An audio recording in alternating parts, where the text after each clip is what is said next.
Hi friends, આજે આપણે chapter 14 બાયોમોલિક્યુલ્સ છે એનું રિવિઝન છે એ કરવાનું છે. તો પહેલું આની અંદર આપણે છે 3 વિભાગની અંદર સ્ટડી કરવાનું છે. એક છે કાર્બોહાઈડ્રેટ્સ આવશે, પછી અમીનો એસિડ અને લાસ્ટ છે આપણે કયું આવશે વિટામિન્સ. તો પહેલું કાર્બોહાઈડ્રેટ્સ. કાર્બોહાઈડ્રેટ છે એનું સામાન્ય સૂત્ર થશે CX H2O Y. ગ્લુકોઝ આપણે લઈએ તો ગ્લુકોઝ છે એનું અણુસૂત્ર શું થાય C6 H12O6. આ રીતે લખીએ તો કાર્બન કેટલા થશે 6, H2O હાઇડ્રોજન છે 12 એટલે 6, ઓક્સિજન 6, તો C6H2O6. તો કાર્બોહાઈડ્રેટ છે એનું સામાન્ય સૂત્ર થશે CXH2OY. અહીંયા જે છે દરેક જેનું અંદર આ સૂત્ર હોય એ કાર્બોહાઈડ્રેટ હોય એવું જરૂરી નથી. એમાં એ લોકો ઉદાહરણ આપ્યું છે એસિટિક એસિડ, કારણ કે ઘણીવાર MCQમાં પૂછાય છે એસિટિક એસિડ કાર્બોહાઈડ્રેટ છે કે નહીં. તો એસિટિક એસિડ છે CH3COOH. તો એને આ રીતે લખી શકાય, કેટલા કાર્બન થયા 2 અને 4 હાઇડ્રોજન અને 2 ઓક્સિજન એટલે H2O ટ્વાઇસ. તો આ સૂત્રને અનુસરે છે પરંતુ એ કાર્બોહાઈડ્રેટ નથી. એવી રીતે રેમેનોસ છે C6H12O5 C6H12O5 રેમેનોસ. તો એ જે છે આ સૂત્રને અનુસરતું નથી, તોય આ જે છે એ કાર્બોહાઈડ્રેટ છે આ નથી. તો અહીંયા કાર્બોહાઈડ્રેટ જે છે એનું વર્ગીકરણ છે એ લોકોએ 3 પ્રકારે કર્યું છે: મોનોસેકેરાઇડ, ઓલિગોસેકેરાઇડ અને કયું આવશે પોલીસેકેરાઇડ. તો સૂત્ર તો આપણે યાદ રાખવાનું છે CXH2OY. મોનોસેકેરાઇડ્સ, ઓલિગોસેકેરાઇડ્સ અને કયું આવશે પોલીસેકેરાઇડ્સ. મોનોસેકેરાઇડ એટલે એની અંદર એક જ શર્કરા હોય, એક જ કાર્બોહાઈડ્રેટ હોય, એનું ફરીથી જળ વિભાજન થઈ અને 2 કે 3 કે વધારે કાર્બોહાઈડ્રેટ ઉત્પન્ન ન થઈ શકે, એને આપણે શું કહીએ છીએ મોનોસેકેરાઇડ. આવા કુદરતમાં 20 પ્રકારના જુદા જુદા મોનોસેકેરાઇડ છે મળી આવે છે. તો એની અંદર સુક્રોઝ, ફ્રુક્ટોઝ, રિબોઝ આ બધા જે છે એ કેવા શું થશે મોનોસેકેરાઇડ. સેકન્ડ છે ઓલિગોસેકેરાઇડ. તો ઓલિગોસેકેરાઇડ છે એની અંદર એનું જળ કાર્બોહાઈડ્રેટ સંયોજનોના જળ વિભાજનથી 2 થી 10 મોનોસેકેરાઇડ એકમો મળે છે. કેટલા આવશે 2 થી 10. મોનોસેકેરાઇડમાં એક જ હોય, આની અંદર જળ વિભાજન કરીએ તો 2 થી 10 વચ્ચેના છે આપણને મોનોસેકેરાઇડ એકમો મળે છે. એને શું કહેવામાં આવે છે ઓલિગોસેકેરાઇડ. 2 મળે તો શું કહેવાશે ડાયસેકેરાઇડ, 3 મળે તો ટ્રાયસેકેરાઇડ, 4 શર્કરા મળે તો ટેટ્રાસેકેરાઇડ, 5 મળે તો શું કહેવાશે પેન્ટાસેકેરાઇડ છે એ કહેવામાં આવે છે. ઉદાહરણ આપણે આવી ગયું છે સુક્રોઝનું જળ વિભાજન કરીએ તો ગ્લુકોઝ અને ફ્રુક્ટોઝ 2 ઉત્પન્ન થાય તો એને શું કહેવામાં આવે છે ડાયસેકેરાઇડ્સ. ઓકે.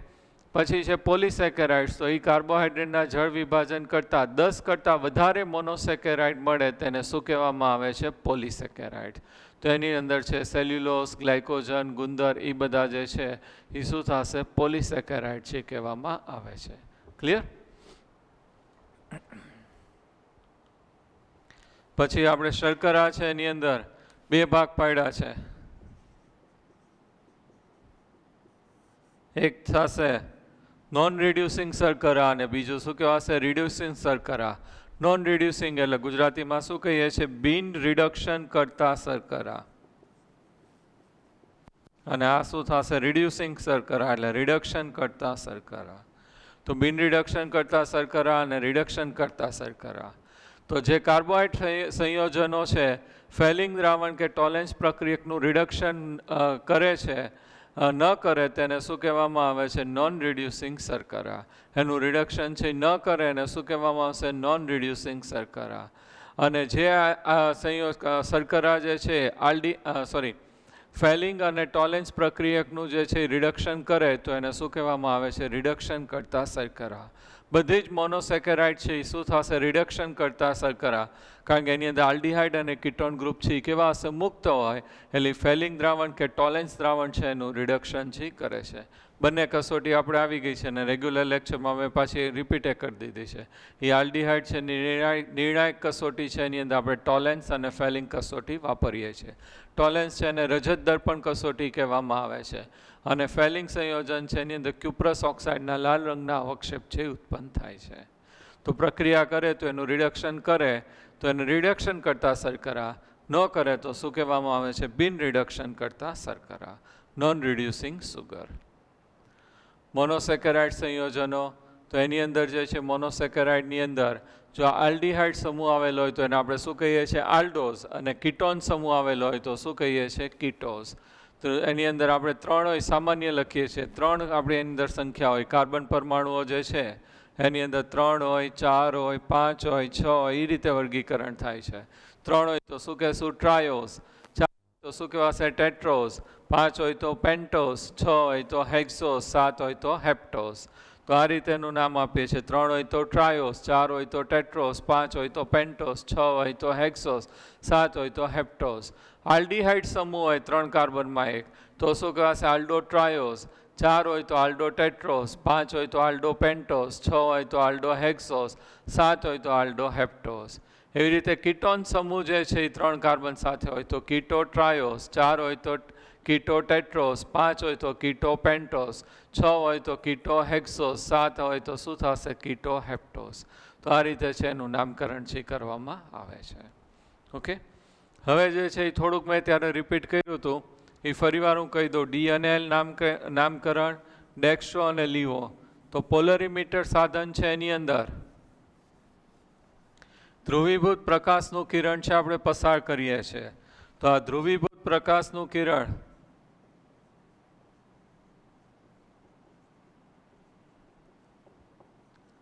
સીધું જ પસાર થઈ જાય તો પદાર્થ છે એ કેવો હશે? બિન પ્રકાશ ક્રિયાશીલ.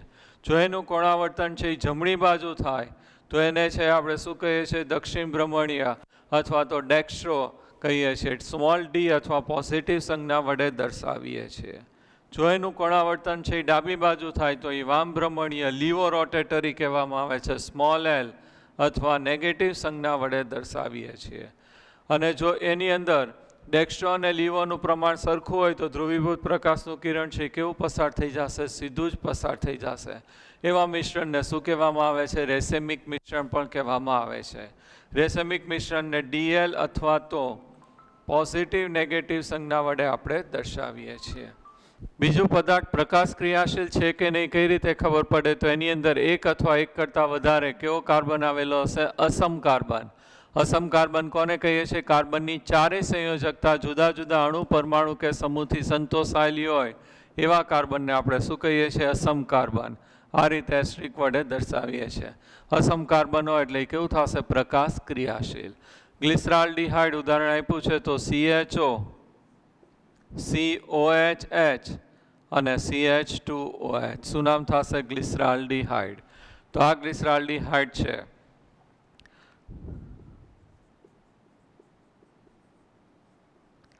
અહીંયા હું પોઝિટિવ અથવા તો સ્મોલ ડી લખો તો એ કેવું થશે? ડેક્સ્ટ્રો રોટેટરી થશે. આ કાર્બન છે એની સંયોજકતા એક OH, એક CH2OH, એક H અને CHO થી સંતોષાયેલી છે. એટલે આ જે કાર્બન છે એ કેવો કાર્બન થશે? અસમ કાર્બન થાય. અસમ કાર્બન થાય એટલે કેવું થઈ જશે? પ્રકાશ ક્રિયાશીલ છે એ થશે. ઓકે, હવે એની અંદર ડી અને એલ નામકરણ છે એનો પણ આપણે ઘણી બધી વાર ઉપયોગ આવે છે. ડી એન્ડ એલ નોમેનક્લેચર અથવા ડી અને એલ નામકરણ, કેપિટલ ડી અને કેપિટલ એલ. તો આની અંદર જે અસમ કાર્બન ઉપર હોય એ અસમ કાર્બન ઉપરનો એટલે અસમ કાર્બન એટલે આ થયો, એના ઉપરનો OH, NH2 કે X હેલોજન સમૂહ જમણી બાજુ હોય તો આપણે કોના વડે દર્શાવીએ છીએ? Capital D. આની અંદર જમણી બાજુ છે. આ રીતે જોવાનું. જમણી બાજુ હોય તો શું થશે? Capital D. ડાબી બાજુ હોય તો શું કહીએ છીએ? Capital L. તો આપણે જે છે ગ્લુકોઝનું સ્ટ્રક્ચર લઈએ તો ગ્લુકોઝનું સ્ટ્રક્ચર છે CHO, COHH, CHOH, COHH, COHH, CH2OH. તો પહેલાં તો આપણે આમાં એ નક્કી કરવું પડે કે કેટલા અસમ કાર્બન છે. તો આ અસમ કાર્બન તો ન થાય કારણ કે કાર્બન અને ડબલ બોન્ડ હોય. તો આ એક અસમ કાર્બન, આ બીજો, આ ત્રીજો અને ચોથો. કેટલા અસમ કાર્બન છે? 4 અસમ કાર્બન છે. એના સમઘટકો પૂછે પ્રકાશ ક્રિયાશીલ તો 2n, 2⁴ એટલે કેટલા થશે? 16 છે એના સમઘટકો આપણને જોવા મળશે.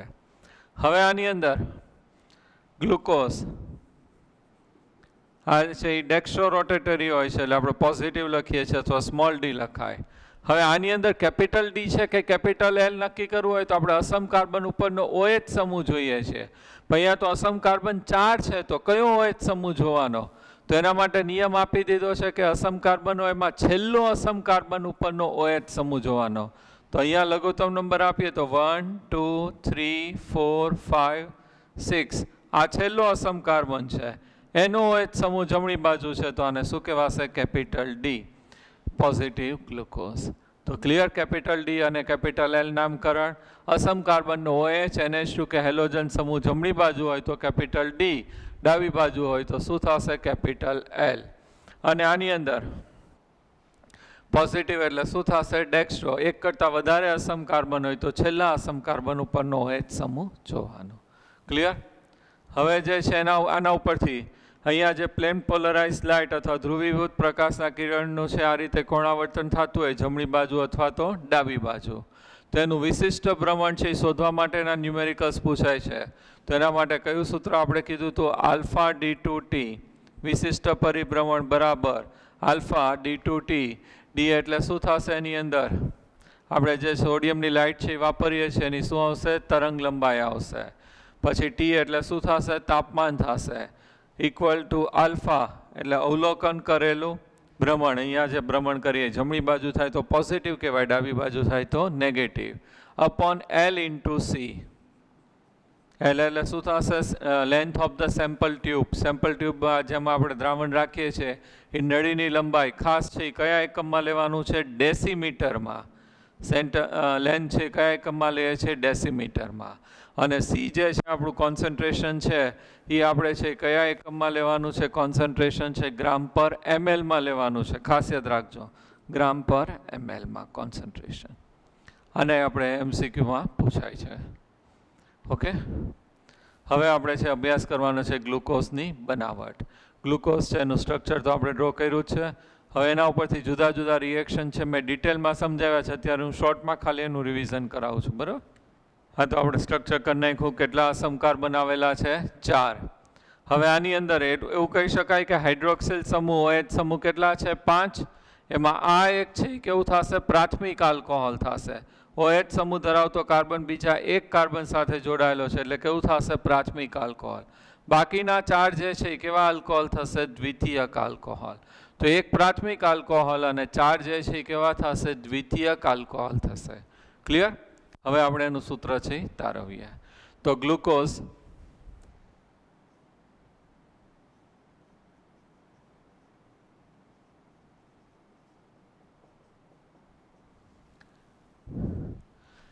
પહેલા આપણે એની સામાન્ય માહિતી લખીએ છીએ. ગ્લુકોઝ છે એનું અણુસૂત્ર છે એ શું થશે? C6H12O6. પ્રમાણસૂચક સૂત્ર શું થશે? CH2O. અને એનો અણુભાર છે કેટલો થશે? 180 ગ્રામ પ્રતિ મોલ. બીજી રિએક્શન છે HI સાથે કરીએ છીએ, હાઇડ્રોઆયોડિક એસિડ ડેલ્ટા.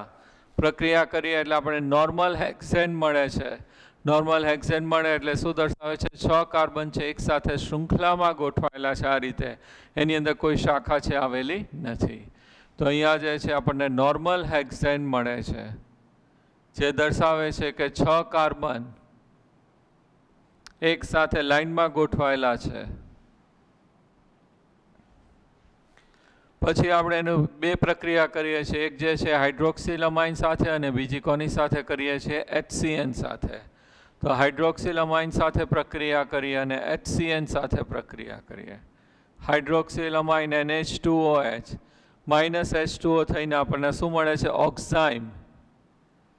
અને HCN એટલે હાઇડ્રોજન સાયનાઇડ સાથે પ્રક્રિયા થઈને સાઇનોહાઇડ્રીન મળશે. શું મળશે? સાઇનોહાઇડ્રીન. આ બંને પ્રક્રિયા દર્શાવે છે કે આની અંદર કાર્બોનિલ સમૂહ આવેલો છે. કયો સમૂહ આવેલો છે? કાર્બોનિલ સમૂહ છે એની અંદર આવેલો છે. હવે આનું આપણે ઓક્સિડેશન કરીએ Br2 વડે. તો ઓક્સિડેશન કરીએ તો આપણને શું મળે છે? ગ્લુકોનિક એસિડ છે એ મળે છે. ઉપર છે એ CHO સમૂહ છે એનું COOH માં રૂપાંતર થાય એને શું કહેવાશે? ગ્લુકોનિક એસિડ મળે છે. જે દર્શાવે છે કે કાર્બોનિલ સમૂહ તો છે જ પરંતુ એની અંદર કયો સમૂહ આવેલો છે? આલ્ડીહાઇડ. કાર્બોનિલમાં કયો સમૂહ આવેલો છે? આલ્ડીહાઇડ સમૂહ છે એ આવેલો છે. પછી એનું આપણે એસિટિક એનહાઇડ્રેટ સાથે પ્રક્રિયા કરીએ છીએ. CH3CO ટ્વાઇસો. તો આપણને પેન્ટા એસિટાઇલ વ્યુત્પન્ન ઉત્પન્ન થાય છે. અહીંયા દરેક જગ્યાએ OH હોય ત્યાં શું જોડાઈ જશે? OCOCH3. 1 2 3 4 અને 5 જગ્યાએ જોડાઈ જાય હાઇડ્રોજન દૂર થઈને OCOCH3. એસિટાઇલેશન છે આપણે આ, એટલે COCH3 સમૂહ છે એ જોડાઈ જાય. તો અહીંયા પેન્ટા એસિટાઇલ વ્યુત્પન્ન કરે છે, જે દર્શાવે છે કે આની અંદર 5 OH સમૂહ આવેલા છે. શું દર્શાવે છે? એની અંદર 5 OH સમૂહ છે એ આવેલા છે. અને છેલ્લું આપણે જે છે એનું HNO3 વડે ઓક્સિડેશન કરીએ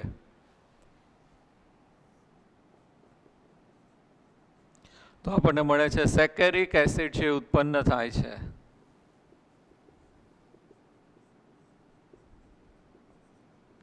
તો એક તો આપણો આલ્ડીહાઇડ એનું હંમેશા ઓક્સિડેશન કરીએ એટલે શેમાં રૂપાંતર થાય? Carboxylic acid.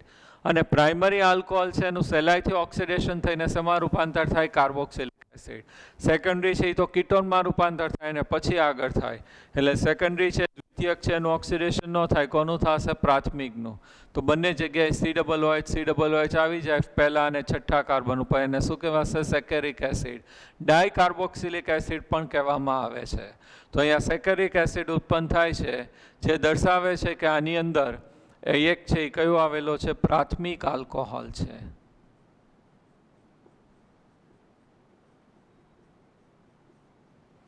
તો આના ઉપરથી આપણે આટલું સાબિત કરી શકાય.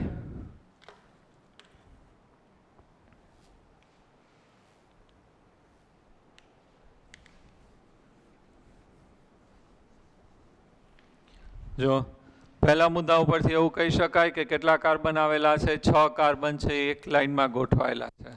તો આપણે 6 કાર્બન છે એ લખી નાખીએ. બીજામાં શું કહે છે? એની અંદર હાઇડ્રોક્સિલામાઇન અને HCN સાથેની પ્રક્રિયાથી શું દર્શાવે છે? કાર્બોનિલ સમૂહ. ત્રીજી પ્રક્રિયા એમાં કયો દર્શાવે છે? આલ્ડીહાઇડ સમૂહ. આલ્ડીહાઇડ સમૂહ હંમેશા ક્યાં હશે? છેડા ઉપર, એટલે CHO. એસિટિક એનહાઇડ્રેટ શું દર્શાવે છે? 5 OH સમૂહ. અને એમાં HNO3 સાથે સેકેરિક એસિડ શું દર્શાવે છે? એક પ્રાથમિક આલ્કોહોલ. અહીંયા ગમે ત્યાં હું OH જોઈન કરું તો દ્વિતીયક આલ્કોહોલ થાય. છેલ્લે જોઈન કરું તો કેવો થશે? પ્રાથમિક આલ્કોહોલ થશે. હવે બાકીના 4 OH સમૂહ બાકી રહ્યા.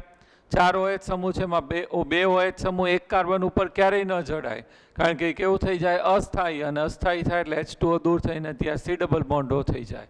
આપણે તો OH સમૂહ છે એટલે દરેક OH સમૂહ છે એ જુદા જુદા કાર્બન ઉપર ગોઠવાય છે. કાર્બનની સંયોજકતા અહીંયા હાઇડ્રોજનથી સંતોષાણી. તો આપણને શું મળી ગયું? ગ્લુકોઝ. ક્લિયર? તો આ જે છે એ કયો છે આપણી પાસે? છેલ્લા અસમ કાર્બનનો OH સમૂહ જમણી બાજુ છે, એટલે કેપિટલ D. ડેક્સ્ટ્રો એટલે પોઝિટિવ અને ગ્લુકોઝ. ઓકે, હવે આપણો ટોપિક છે ગ્લુકોઝનું ચક્રીય બંધારણ. તો આપણે આગળ જે કસોટી કરી કે ગ્લુકોઝ છે એ ટોલેન્સ અને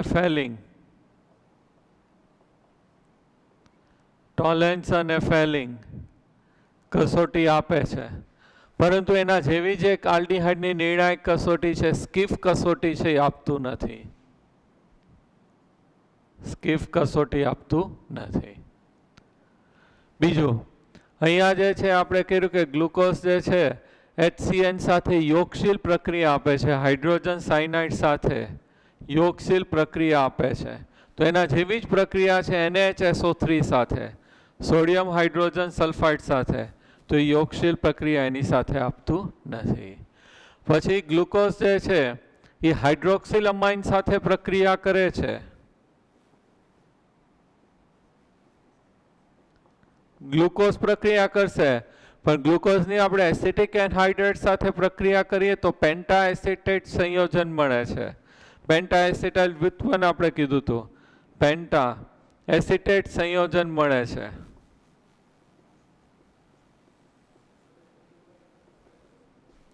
જે હાઇડ્રોક્સિલ અમાઇન સાથે પ્રક્રિયા આપતું નથી. તો આ ત્રણ લોકોએ છે પ્રક્રિયા ઉપરથી એવું વિચાર્યું કે ગ્લુકોઝનું સ્ટ્રક્ચર છે રેખીય નથી, પરંતુ કેવું છે? ચક્રીય બંધારણ છે એ ધરાવે છે. ક્લિયર? પહેલું ગ્લુકોઝ છે ટોલેન્સ અને ફેલિંગ કસોટી આપે છે, સ્કીફ કસોટી આપતી નથી. ગ્લુકોઝ છે એ HCN સાથે યોગશીલ પ્રક્રિયા આપે છે, પરંતુ NaHSO3 સાથે યોગશીલ પ્રક્રિયા આપતું નથી. ગ્લુકોઝ છે એ હાઇડ્રોક્સિલ અમાઇન સાથે પ્રક્રિયા કરે છે, પરંતુ ગ્લુકોઝનું પેન્ટા એસિટાઇલ વ્યુત્પન્ન છે હાઇડ્રોક્સિલ અમાઇન સાથે પ્રક્રિયા કરતું નથી, જે દર્શાવે છે કે ગ્લુકોઝ છે એનું બંધારણ છે એ કેવું હશે? ચક્રીય બંધારણ ધરાવે છે. તો હવે આપણે ગ્લુકોઝનું ચક્રીય બંધારણ છે એ જોઈ લઈએ. Glucose C double bond O H COH H CH OH COH H COH H CH2OH. આનું નામ શું થશે? ગ્લુકોઝ. પોઝિટિવ એટલે કેવું થશે? ડેક્સ્ટ્રો. અને અહીંયા છેલ્લા કાર્બનમાં અસમ કાર્બનનો OH સમૂહ જમણી બાજુ છે એટલે શું કહેવાશે? Capital D. ક્લિયર? હવે અહીંયા કાર્બન નંબર આપી દઈએ 1 2 3 4 5 6. હવે અહીંયા ચક્રીયકરણ જે છે પહેલા અને પાંચમા કાર્બન વચ્ચે થશે. ચક્રીયકરણ છે કયા કાર્બન વચ્ચે થાય છે? પહેલા અને પાંચમા કાર્બન વચ્ચે. આ જે છે C5 અને C1. તો આની વચ્ચે ચક્રીયકરણ છે થાય છે.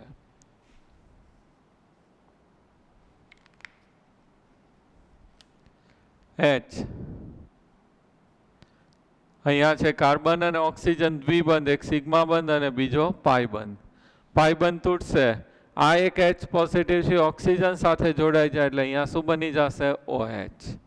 પછી COH H CHOH COH H CH CH2OH. અહીંયાથી હાઇડ્રોજન છે અહીંયા ઉપર C1 કાર્બન સાથે જોડાઈ ગયો, તો આ ઓક્સિજન બે વચ્ચેથી જોડાઈને અહીંયા થઈ જશે આ રીતે.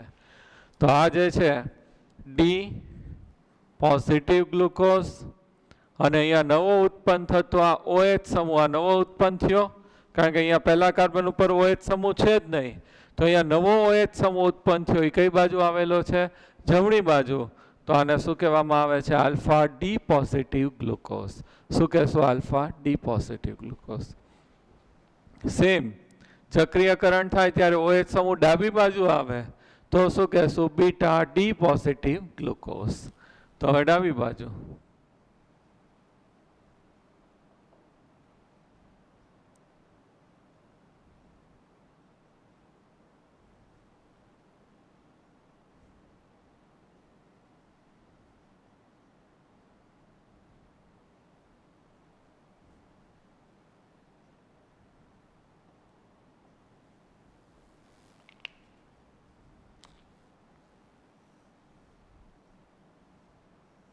આ રીતે. તો અહીંયા નવો OH સમૂહ છે ક્યાં છે? ડાબી બાજુ. તો શું કહેવાશે? Beta D positive glucose. Clear? Alpha D positive glucose અને આ કયું આવશે? Beta D positive glucose.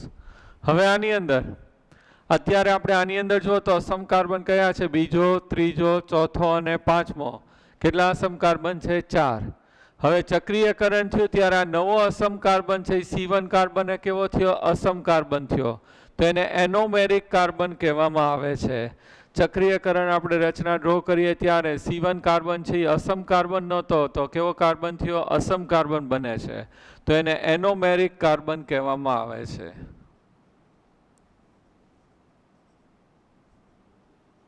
Clear? અને આલ્ફા અને બીટા બંને એકબીજાના સમઘટકો થાય, તો આ જે સમઘટકો છે એને એકબીજાના સમઘટકો છે એટલે એને શું કહેવામાં આવે છે? એનોમર્સ.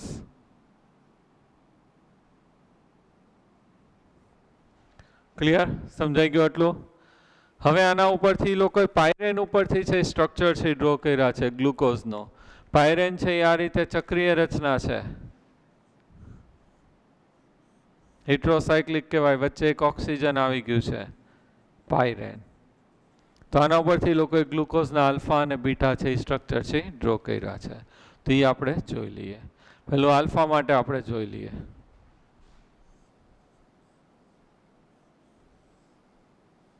HOH HOH. ત્રીજામાં ઊંધું આવશે OH H. અહીંયા ત્રીજામાં છે ઊંધું છે એટલે H અને OH. ચોથામાં H અને OH. પાંચમું CH2OH અને કયું આવશે OH. CH2OH અને સોરી કયું આવશે H.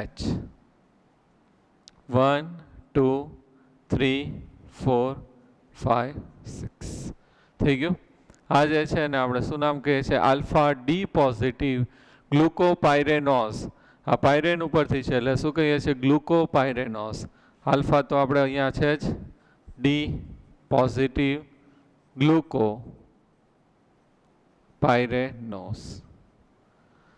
સેમ આની અંદર ચેઇન છે એ શું થશે કે આ જે C1 કાર્બન છે એમાં H અને OH છે, ઓલામાં શું થઈ જશે ઊંધું, OH ઉપર અને H ક્યાં આવશે નીચે.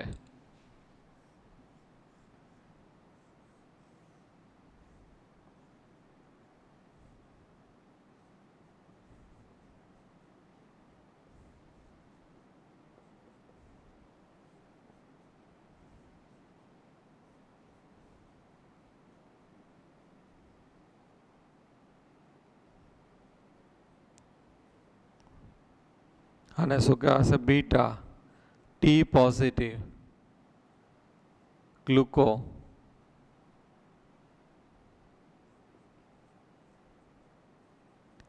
પાયરેનોસ. આલ્ફા ડી પોઝિટિવ ગ્લુકોપાયરેનોસ અને આને શું કહેવાશે beta D positive glucopyranose. Clear? તો આના ઉપરથી છે આપણે પાયરેન ઉપરથી બે સ્ટ્રક્ચર છે ડિરાઈવ કર્યા છે. ફ્રુક્ટોઝ. તો ફ્રુક્ટોઝ અને ગ્લુકોઝ બંનેના અણુસૂત્ર તો કેવા થશે સમાન C6H12O6. પરંતુ ગ્લુકોઝ છે એમાં આલ્ડીહાઇડ સમૂહ, અહીંયા કયો સમૂહ આવશે કીટોન. એટલે બંને જે છે એ ક્રિયાશીલ સમૂહ સમઘટકતા દર્શાવશે. આનો અણુભાર છે કેટલો થશે 180 ગ્રામ પ્રતિ મોલ. સ્ટ્રક્ચર આપણે જોઈ લઈએ. CH2OH, C double bond OH, CHOH, COH H, COH H અને અહીંયા કયું આવશે CH2OH. આ જે છે આપણી અંદર છેલ્લો છે અસમ કાર્બન ઉપરનો OH સમૂહ જમણી બાજુ છે એટલે શું કહેવાશે ડી. લીવો રોટેટરી એટલે માઇનસ અને શું નામ થશે ગ્લુકોઝ. તો ડી નેગેટિવ ગ્લુકોઝ. ઓલાની જેમ જ આનું આપણે શું કરીએ છીએ ચક્રીયકરણ કરીએ છીએ, એની ચક્રીય રચના છે બનાવીએ છીએ. અહીંયા જે છે ક્રિયાશીલ સમૂહ 1 2 3 4 5 6 ક્રિયાશીલ સમૂહ છે કયા કાર્બન ઉપર છે બીજા કાર્બન ઉપર. તો ચક્રીયકરણ છે કયા કાર્બન વચ્ચે થશે બીજા અને પાંચમા. ઓલામાં છે કયું થતું હતું પહેલા અને પાંચમા કાર્બન ગ્લુકોઝમાં. અહીંયા ચક્રીયકરણ છે કયા થશે બીજા અને પાંચમા કાર્બન. તો અહીંયા બંધ છે એ તૂટશે. H છે કોની સાથે જોડાશે ઓક્સિજન સાથે. ઓલાની જેમ જ અહીંયા CH2OH, COH, પછી CHOH, COH H, CH. Oxygen અહીંયા હાઇડ્રોજન અહીંયા વયો ગયો અને ઓક્સિજન છે અહીંયા બંધ બનાવશે આ રીતે અને CH2OH. તો અહીંયા જે છે નવો બનતો OH સમૂહ કઈ બાજુ છે જમણી બાજુ છે. નવો બનતો OH સમૂહ ક્યાં છે જમણી બાજુ. તો શું કહેવાશે આલ્ફા ડી પોઝિટિવ સોરી લખવામાં ભૂલ થઈ D negative fructose. Alpha D negative fructose.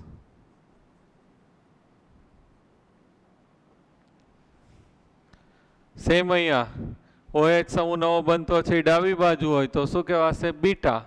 તો સ્ટ્રક્ચર છે આપણે ડ્રો કરી નાખીએ. CH2OH, OH, CHOH, COH H, CH oxygen. અહીંયા CH2OH beta D negative fructose. Alpha ને આ કયું થશે બીટા. ઓલામાં પાયરેન ઉપરથી આપણે એના સાયક્લિક સ્ટ્રક્ચર ડ્રો કર્યા હતા. અહીંયા કોના ઉપરથી ડ્રો કરવાના છે ફ્યુરાન ઉપરથી. ફ્યુરાન આ રીતે થશે.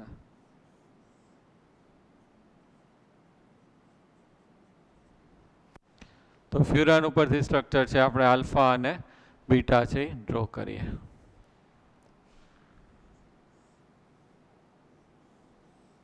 સાયક્લિક સ્ટ્રક્ચર આ રીતે આવશે. બેઝિક CH2OH અને અહીંયા કયું આવશે OH. પછી જે છે એટલે પહેલો અને બીજો કાર્બન આપણે આવી ગયો 1 અને 2. હવે થર્ડ કાર્બન એની અંદર જે છે OH અને H. ફોર્થ કાર્બન H અને OH. અહીંયા શું આવશે H CH2OH. 3 4 5 અને 6.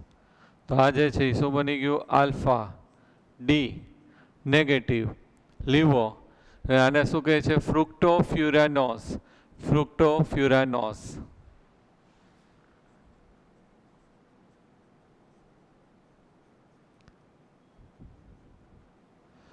હવે આ બે છે ઇન્ટરચેન્જ કરી નાખીએ. OH ઉપર અને CH2OH ક્યાં આવશે નીચે. ખાલી આ પોઝિશન છે એની અંદર જ આપણે શું થઈ જશે ચેન્જ થશે.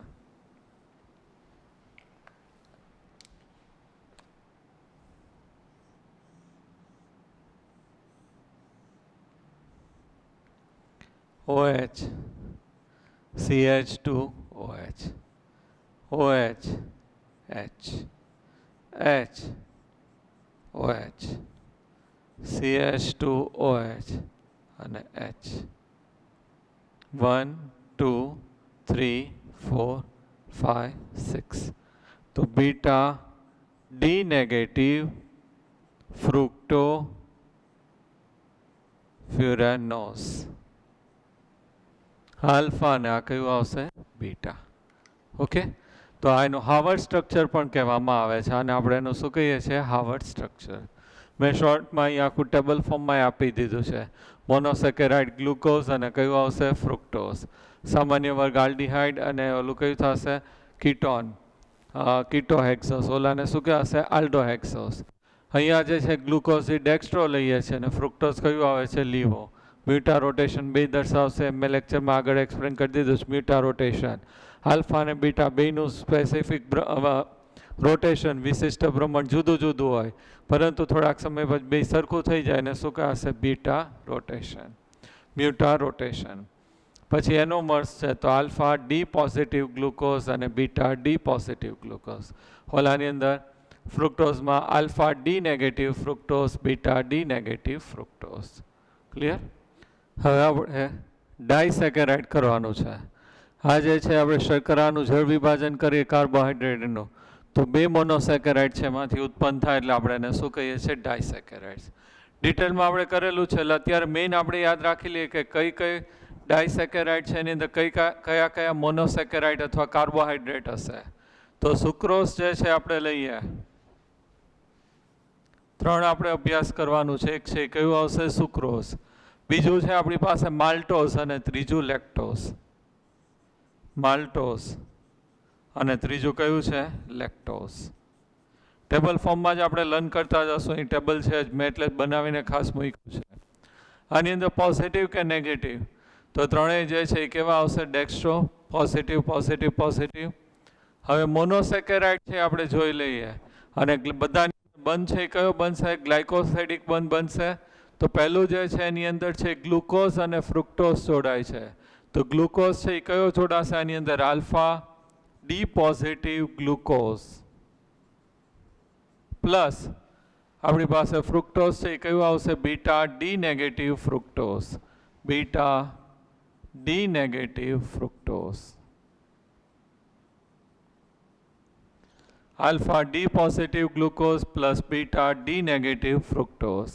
આની અંદર બંધ છે કયા કયા કાર્બન વચ્ચે બનશે તો આનો C1 કાર્બન અને આને કયો આવશે C2 કાર્બન અને બંધ બને એને કયો બંધ કહીએ છીએ ગ્લાયકોસિડિક બંધ.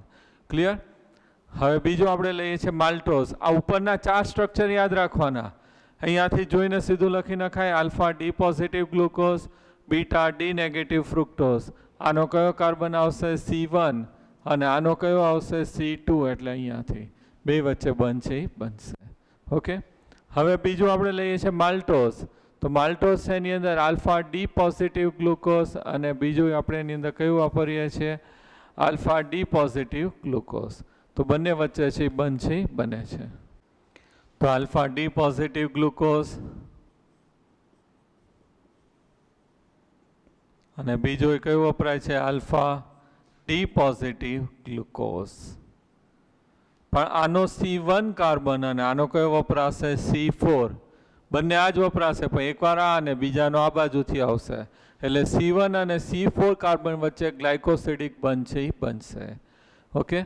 અને પછી આપણી પાસે છે લેક્ટોઝ. તો એની અંદર આપણે શું વાપરીએ છીએ ગેલેક્ટોઝ અને ગ્લુકોઝ. તો આપણી પાસે ગેલેક્ટોઝ અને કયું છે ગ્લુકોઝ. તો ગેલેક્ટોઝ જે છે એ અને ગ્લુકોઝ સ્ટ્રક્ચરમાં શું ફેર છે તો આ જે છે H અને OH ને ઉપર નીચે કરી નાખીએ OH ઉપર અને H નીચે તો શું બની જાય આલ્ફા ડી પોઝિટિવ ગેલેક્ટોઝ. અહીંયા હું ઉપર નીચે કરી નાખું OH ઉપર H નીચે તો શું થઈ જશે બીટા ડી પોઝિટિવ ગેલેક્ટોઝ છે એ મળશે. ક્લિયર. તો અહીંયા આપણે લઈએ છીએ beta D positive glucose beta D positive glucose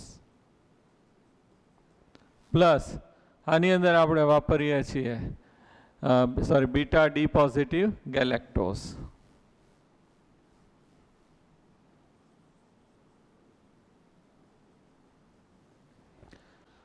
beta D positive glucose glycosidic બંધ છે કયા કાર્બન વચ્ચે બનશે C1 અને C4. ક્લિયર. આટલું શોર્ટમાં યાદ રાખવાનું. ઉપરથી સ્ટ્રક્ચર લેતા આવડે. Alpha D positive glucose beta D positive glucose alpha D negative fructose beta D negative fructose. અહીંયા H અને OH આ રીતે એટલે આલ્ફા ઇન્ટરચેન્જ થઈ જાય એટલે બીટા. CH2OH અને OH તો આ જે છે એ કયું થઈ જશે આલ્ફા ઇન્ટરચેન્જ થઈ જાય તો શું કહેવાશે બીટા. ક્લિયર. અને ગેલેક્ટોઝ છે એની અંદર આ ફોર્થ પોઝિશન ચેન્જ કરીએ તો એને શું કહેવાશે ગેલેક્ટોઝ. અહીંયા બનશે C1 C2 વચ્ચે બનશે. અહીંયા બનશે કયા કાર્બન વચ્ચે બનશે C1 અને C4. આ જે છે રિડ્યુસિંગ શર્કરા નથી આ બંને છે એ કેવી થશે રિડ્યુસિંગ શર્કરા છે થશે. ઓકે. પોલિસેકેરાઇડ એમાં પહેલું આપણને આપ્યું છે સ્ટાર્ચ. સ્ટાર્ચ છે એની અંદર આપણે આલ્ફા ડી પોઝિટિવ ગ્લુકોઝ વાપરીએ છીએ. આલ્ફા ડી પોઝિટિવ ગ્લુકોઝ છે એની અંદર C1 અને C4 કાર્બન વચ્ચે બંધ બનીને લાંબી શૃંખલા આ રીતે આ દર્શાવ્યું છે એ રીતે ખાલી એક જ લાઇનમાં છે એ ગોઠવાય તો એને આપણે શું કહીએ છીએ અમાઇલોઝ. અને પછી જે અમાઇલોઝ છે એ અમાઇલોઝની શૃંખલા વચ્ચે C1 અને C6 કાર્બન વચ્ચે બંધ બને એટલે આખું છે નેટવર્ક રચના ઉત્પન્ન થાય એને શું કહેવામાં આવે છે માઇલોપેક્ટિન. બેકેલાઇટની જેમ જ થશે. પહેલાં વન લાઇનમાં છે આલ્ફા ડી પોઝિટિવ ગ્લુકોઝ છે C1 C4 કાર્બનથી જોડાય એને શું કહેશું એમાઇલોઝ અને C1 અને C6 છે એની સાથે જોડાય અને શાખાઓ ઉત્પન્ન કરે એને આપણે શું કહીએ છીએ માઇલોપેક્ટિન. બીજું આપ્યું છે સેલ્યુલોઝ પોલિસેકેરાઇડમાં. આની અંદર કયો કાર્બન વાપરીએ છીએ આલ્ફા ડી પોઝિટિવ. ઓલાની અંદર આપણે વાપરીએ છીએ બીટા ડી પોઝિટિવ ગ્લુકોઝ. તો આની અંદર બીટા ડી પોઝિટિવ ગ્લુકોઝ. આ રીતે બધા લાઇનમાં છે બીટા ડી પોઝિટિવ ગ્લુકોઝ છે જોડાશે અને બંધ છે કયા કાર્બન વચ્ચે બને છે C1 અને C4. આ રીતે ડાયાગ્રામ છે સ્ટેપ બાય સ્ટેપ છે બનશે. એટલે મેઇન તમારે આ સ્ટ્રક્ચર યાદ રાખવાના અને આ મેં ટેબલ ફોર્મમાં આપી દીધા છે વિઝનમાં કલરમાં એ તમારે યાદ રાખવાના એટલે ખબર છે એ પડી જશે પછી બનાવતા આવડે. વિટામિન એમાં મેઇન પોઈન્ટ છે આપણે જોઈ લઈએ.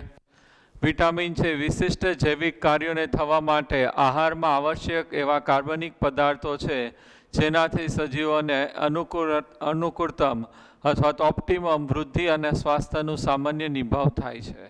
એને આપણે શું કહીએ છીએ વિટામિન્સ. જનરલી આપણને ખોરાકમાંથી મળે છે.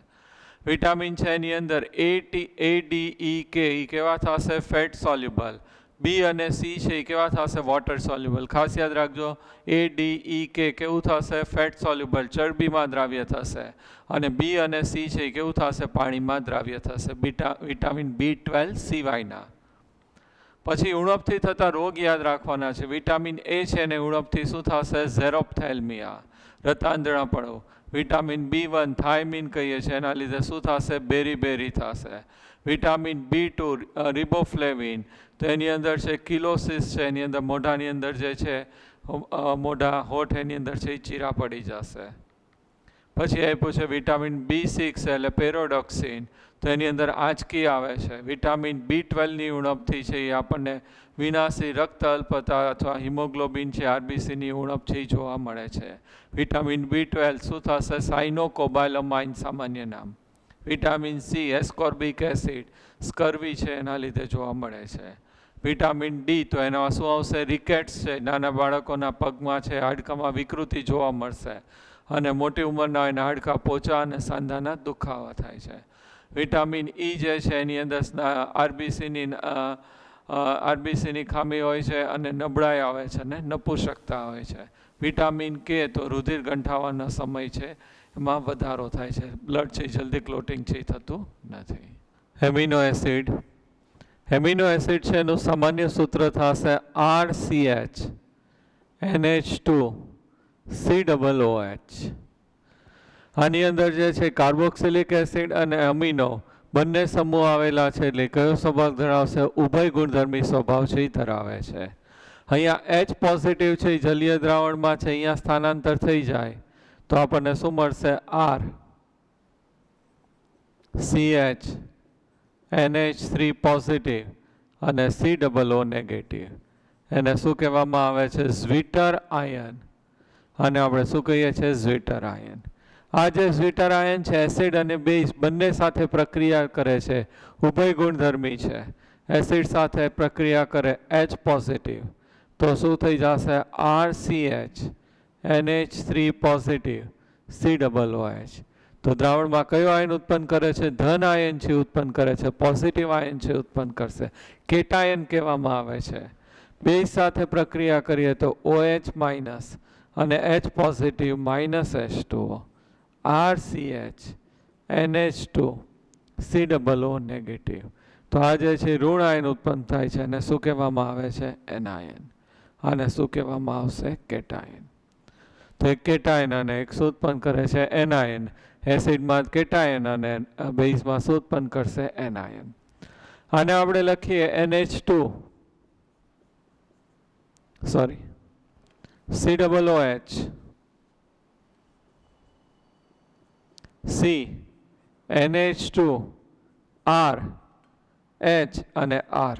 NH2 સમૂહ જમણી બાજુ હોય તો એને શું કહેવામાં આવશે? D amino acid.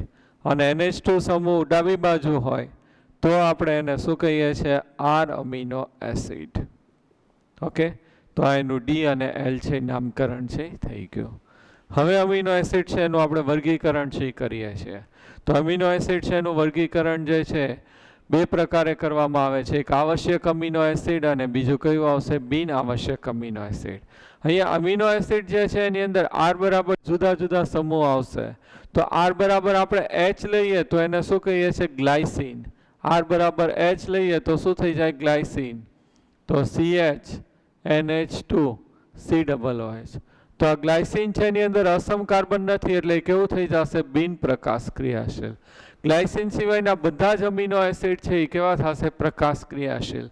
આપણે ગ્લાયસીન એલેનાઇન લઈએ તો R ની જગ્યાએ CH3 CH NH2 COOH.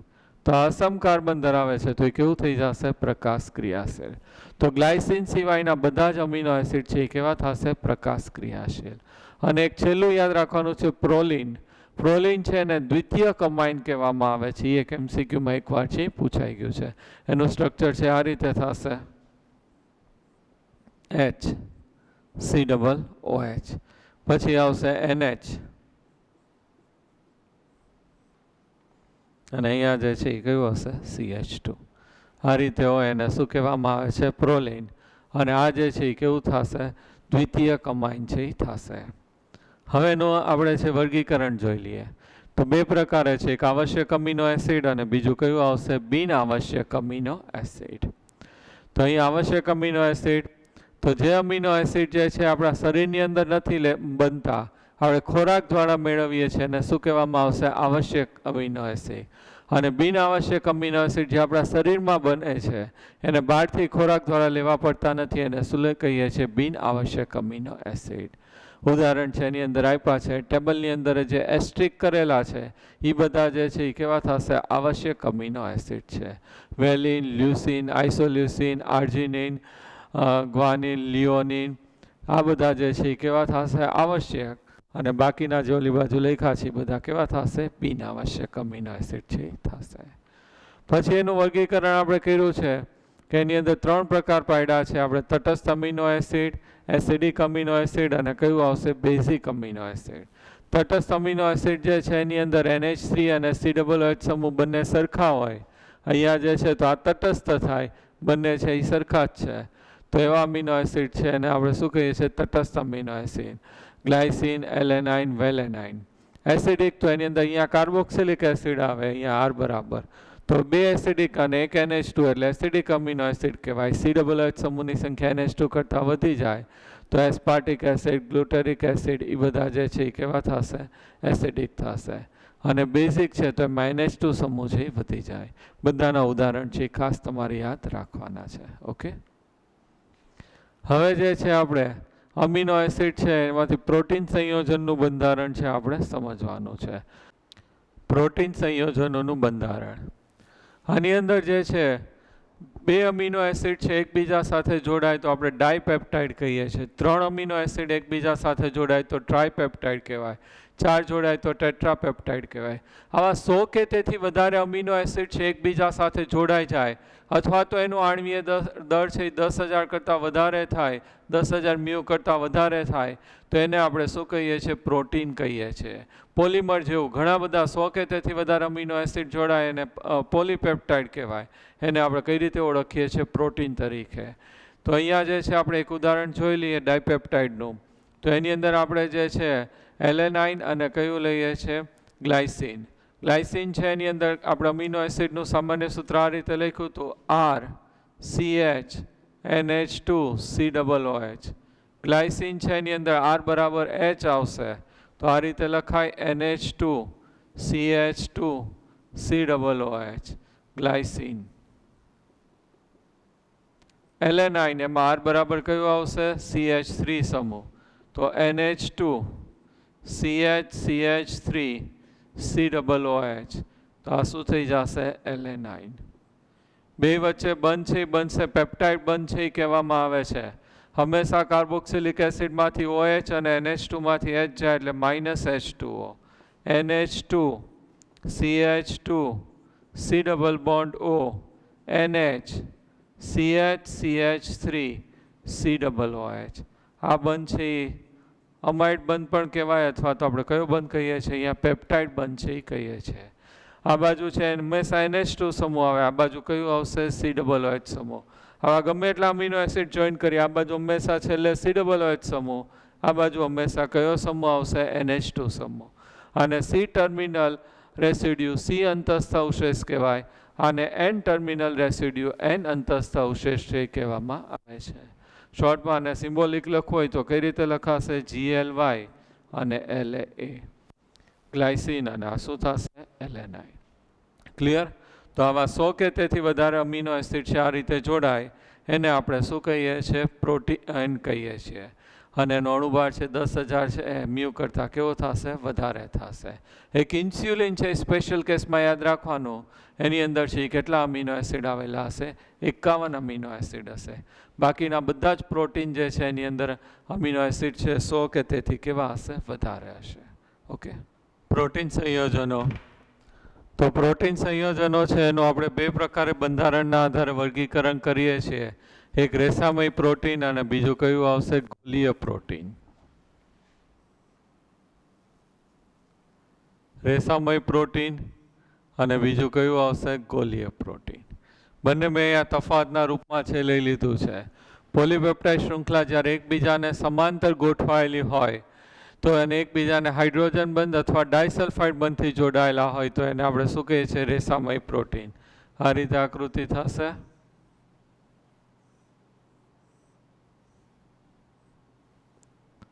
તો આ જે છે કેવું થશે? રેસામય પ્રોટીન.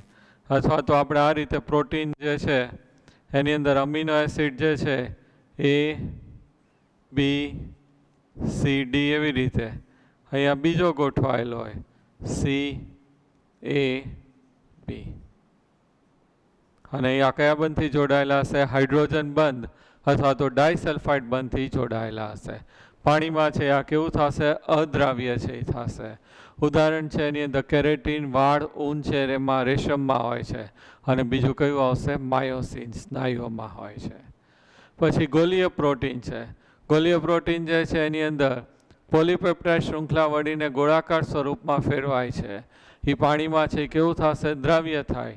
આ રીતે ગોળાકાર સ્વરૂપમાં છે એ જોડાયેલું.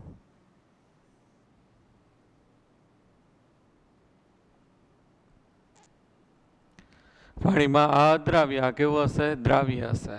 ઉદાહરણ છે આની અંદર કયું છે? ઇન્સ્યુલિન અને આલ્બ્યુમિન. પછી પાછું એ લોકોએ પ્રોટીન જે છે એનું બંધારણ અને આકારના આધારે છે વર્ગીકરણ કર્યું છે. તો એની અંદર 4 પ્રકાર પાડ્યા છે. પહેલું આવશે પ્રાથમિક પ્રોટીન. પ્રાથમિક પ્રોટીન છે એની અંદર અમીનો એસિડ આ રીતે એક લાઇનમાં જ છે એ જોડાયેલા હશે. પેપ્ટાઇડ બંધથી આપણે કીધું હતું. તો એ જે છે એ કેવું થશે? પ્રાથમિક પ્રોટીન. દ્વિતીયક પ્રોટીનનું બંધારણ છે એની અંદર આપણે 2 પ્રકાર કર્યા હતા. એક જે છે કયું આવશે? સર્પિલ બંધારણ. પ્રોટીન જે છે એનું આપણે આલ્ફા સર્પિલ બંધારણ કીધું હતું. અને બીટા બીજું જે છે એની અંદર આપણે કયું કીધું હતું? Beta pleated sheet.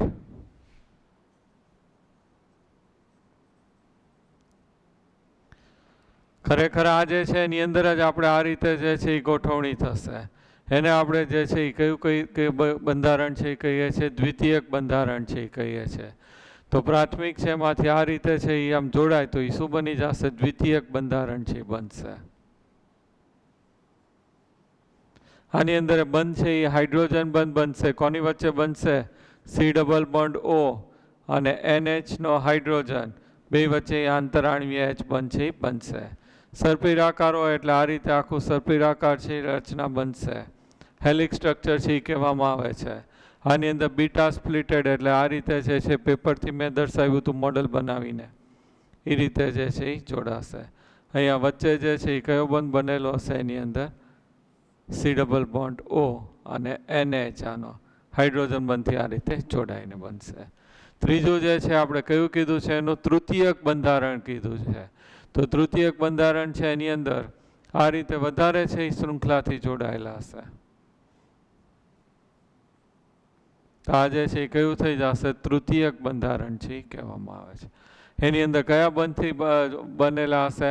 હાઇડ્રોજન બંધ, ડાયસલ્ફાઇડ બંધ, વાન્ડરવાલ્સ અને સ્થિર વિદ્યુતીય આકર્ષણ બળથી જોડાયેલા હોય છે. દ્વિતીયક અને તૃતીયક બંધારણો છે એ કેવા છે? સ્થાયી બંધારણ છે.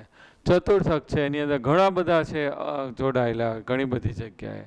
તો આ રીતે આખું ગૂંચવાડા જેવું થઈ ગયું હોય તો આ જે છે કયું થઈ જશે? ચતુર્થક બંધારણ છે એ થઈ જશે.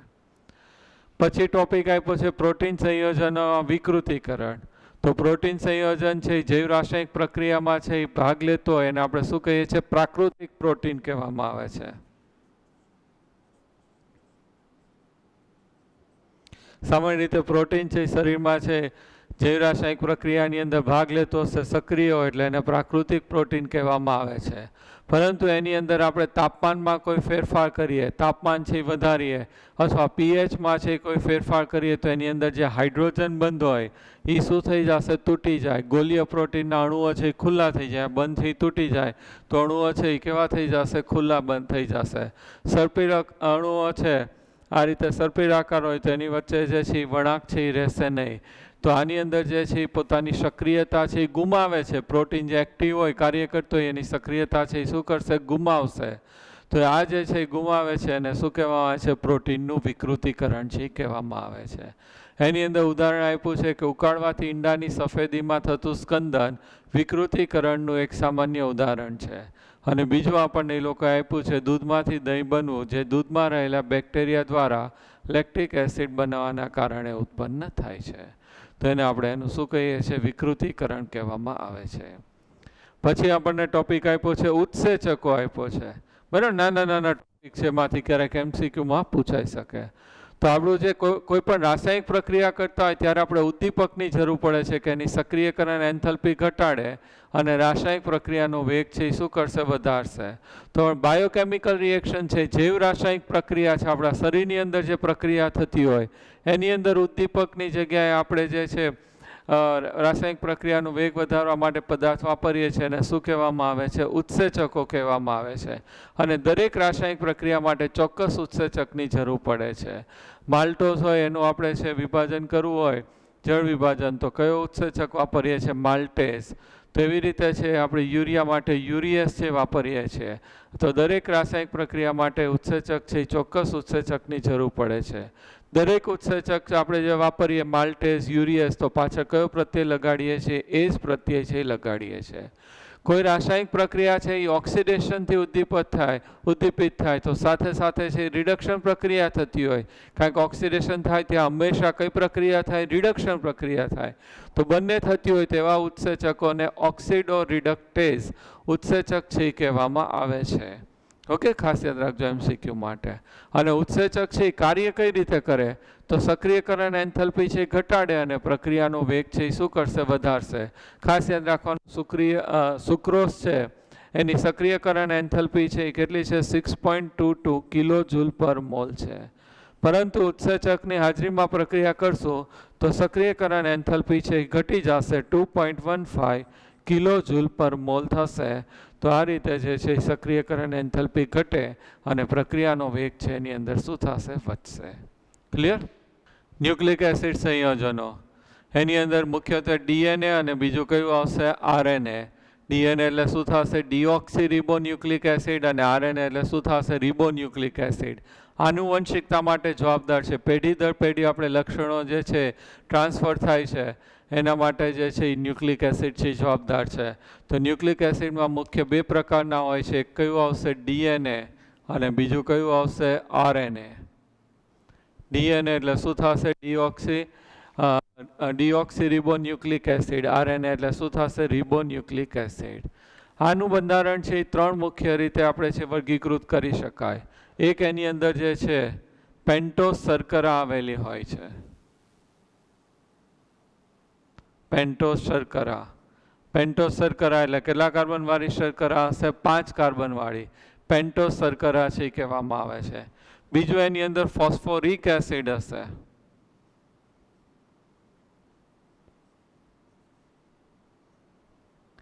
અને ત્રીજું એની અંદર છે વિષમ ચક્રીય જે છે નાઇટ્રોજન ધરાવતા વિષમ ચક્રીય બેઝ આવેલા હોય છે.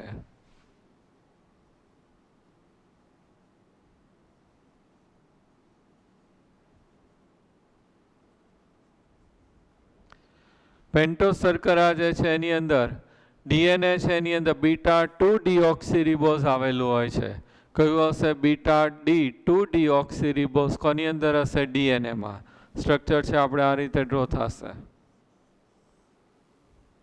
અહીંયા OH અને કયું આવશે? H.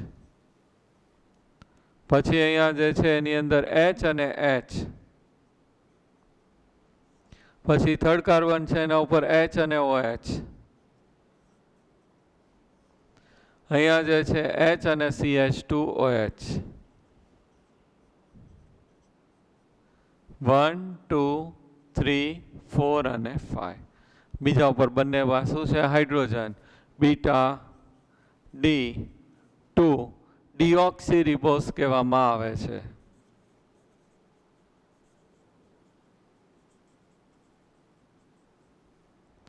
RNA છે એમાં બીટા-D રિબોઝ. અહીંયા ખાલી શું આવશે? H અને OH. બાકી સરખું જ રહેશે. પેન્ટોઝ શર્કરા એટલે કેટલા કાર્બન હશે? 5. OH અને H. બીજા ઉપર અહીંયા બંને જગ્યાએ હાઇડ્રોજન છે. આપણે H અને શું આવશે? OH. H અને OH. CH2OH અને અહીંયા શું આવશે? H. તો બીટા-D રિબોઝ કહેવામાં આવે છે. તો DNA માં હશે શર્કરા અને RNA માં આ પેન્ટોઝ શર્કરા છે આવેલી હોય છે. બીજું ફોસ્ફોરિક એસિડ. એમાંથી આપણે છે 4 ઓક્સિજન અને 3 હાઇડ્રોજન. પણ હાઇડ્રોજન આપણે દૂર કરીએ તો આ રીતે O નેગેટિવ લખાય, ફોસ્ફોરિક એસિડ. અને હવે જે છે એની અંદર બેઝ આવેલા હોય છે. તો બેઝ તરીકે ડીએનએ જે છે એની અંદર AGCT એડેનાઇન, ગ્વાનિન, સાઇટોસિન અને થાયામીન. આરએનએ છે એની અંદર AGCU એડેનાઇન, ગ્વાનિન, સાઇટોસિન અને કયું આવશે? યુરાસિલ છે એ આવશે. હવે ન્યુક્લિક એસિડનું બંધારણ છે એની અંદર ન્યુક્લિક એસિડ જે છે એના C1 કાર્બન ઉપર જ્યાં બેઝ જોડાય એને આપણે શું કહીએ છીએ? ન્યુક્લિયોસાઇડ. એને આપણે શું કહેવાશે? ન્યુક્લિયોસાઇડ. તો અહીંયા એના છે C1 કાર્બન ઉપર આપણે છે બેઝ છે એ મૂકી દઈએ. આ જ બંધારણ આવશે. અહીંયા ઉપર જે છે આપણે શું મૂકી દઈએ? બેઝ. નીચે તો HOH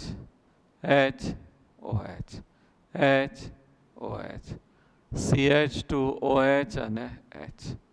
આને આપણે શું કહીએ છીએ? ન્યુક્લિયોસાઇડ.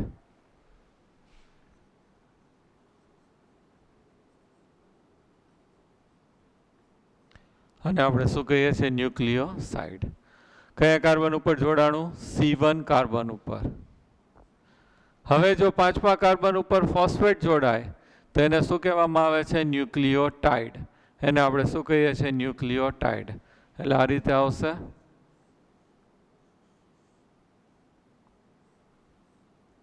બેઝ HOH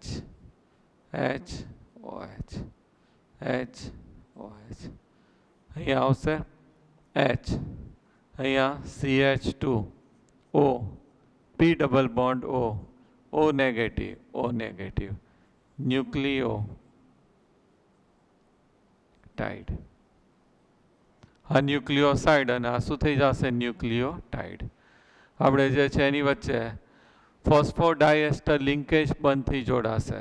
આખું જે છે આપણી આ રીતે જે છે આખી શૃંખલાથી જોડાતા જાય અને લાંબી શૃંખલા પોલિમરની જેમ બનાવે એને શું કહેવામાં આવે છે? Nucleic acid.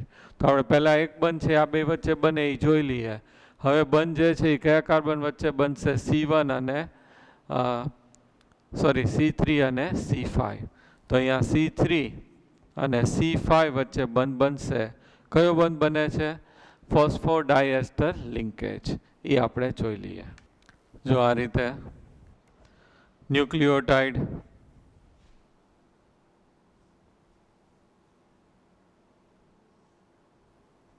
અહીંયા ઉપર શું આવશે? બેઝ.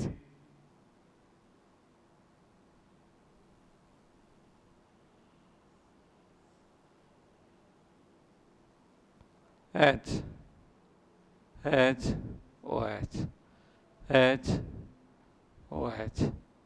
અહીંયા H CH2O P double bond O negative. બીજું અહીંયા એ રીતે જોડાય.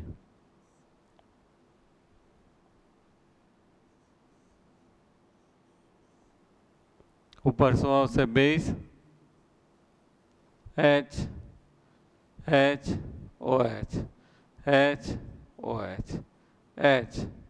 CH2O P double bond O negative અને O નેગેટિવ. હવે આનો કાર્બન 1, 2 અને 3. આનો 1, 2, 3, 4 અને 5. આનો 5th અને આનો કયો કાર્બન વપરાશે? 3rd. બે વચ્ચે છે એ બંધ છે બનશે. તો આ રીતે છે આપણે બંધ છે બનાવીએ છીએ.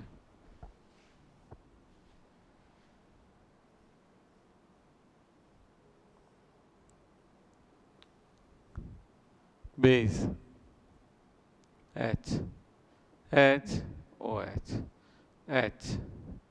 અહીંયા CH2O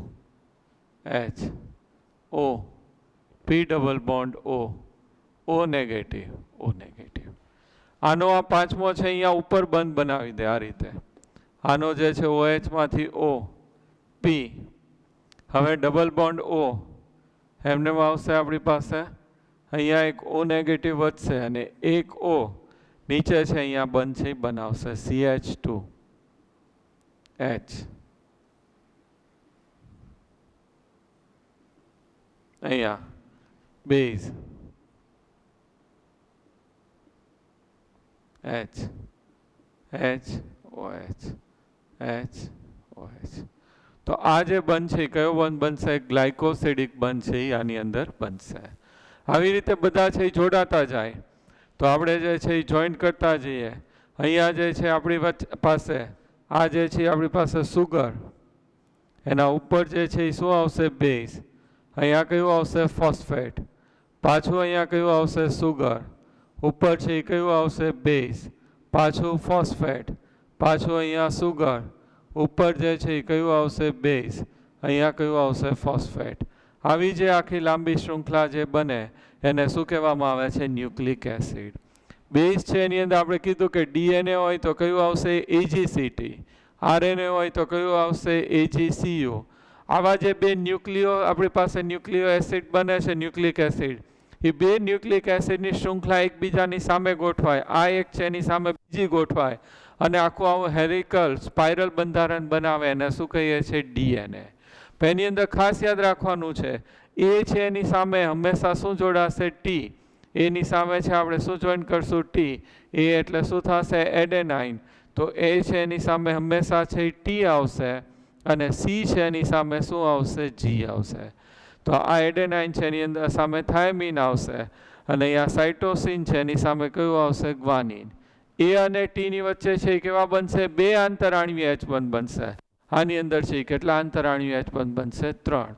અને આખા બે આવા ન્યુક્લિક એસિડ સામે ગોઠવાઈને આખી જે રચના બનાવે એને આપણે શું કહીએ છીએ? DNA કહીએ છીએ. ક્લિયર? પછી આપણે RNA જે છે તો RNA જે છે એની અંદર સલ્ફરની રચના દ્વિતીયક બંધારણ એક જ શૃંખલાથી બને. દ્વિતીયક બંધારણ બને પણ એક જ શૃંખલાથી બને. આ એક જ છે એ ખાલી આ રીતે ગોઠવાય એને આપણે શું કહીએ છીએ? RNA. અને એના 3 પ્રકાર પાડ્યા છે. એક કયું આવશે? mRNA, સંદેશાવાહક મેસેન્જર RNA. બીજું આવશે રિબોસોમલ RNA, rRNA.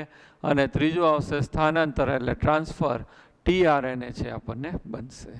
ઓકે, તો મોટાભાગના ટોપિકો બધા આપણે કરી નાખ્યા છે.